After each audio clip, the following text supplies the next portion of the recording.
I love it. I'm obsessed with it.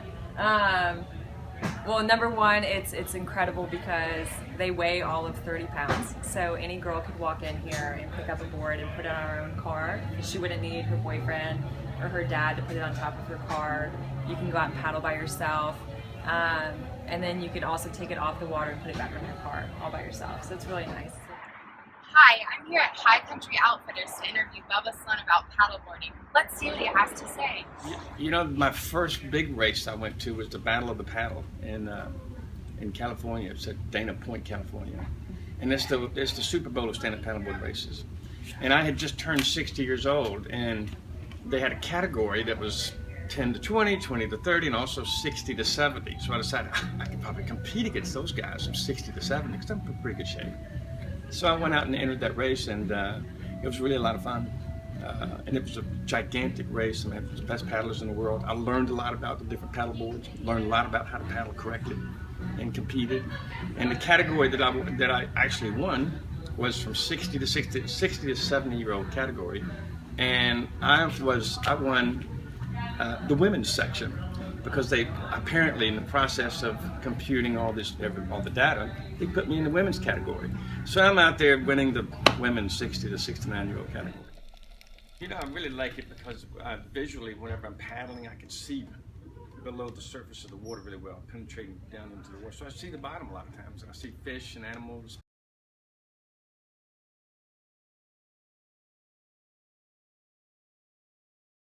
To get on the board without hurting yourself is really the idea.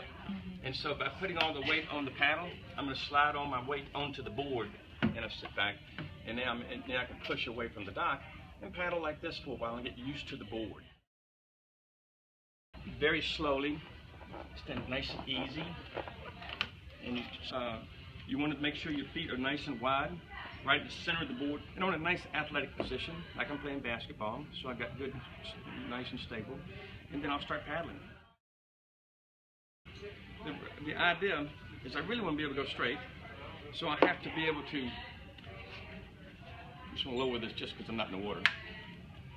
Really have to be able to rotate your shoulders and reach further in front of you, and with the paddle straight up and down out of the water, and I'll make a stroke here, like so.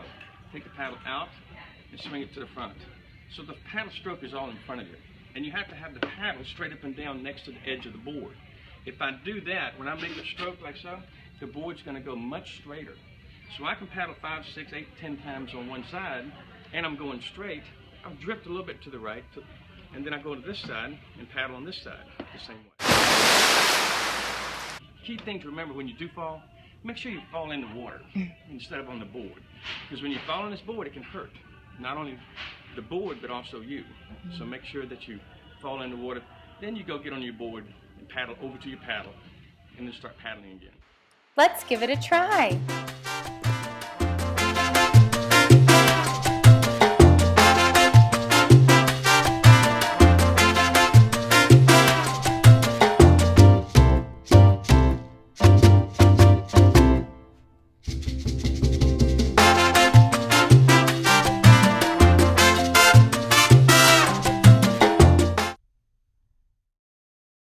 Paddleboarding's so versatile.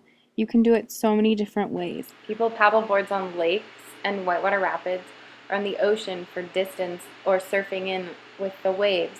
Sometimes when you're on the ocean, you come across an animal and you can get really close because the paddleboard doesn't disturb them. Some people even fish, while others try their hand at yoga on a board.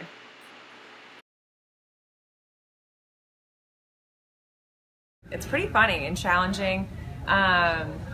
It's a lot like a yoga mat, so for those of you that have been on a paddleboard and also on a yoga mat, you know it's a big deck pad, but it's one big flat rubber mat.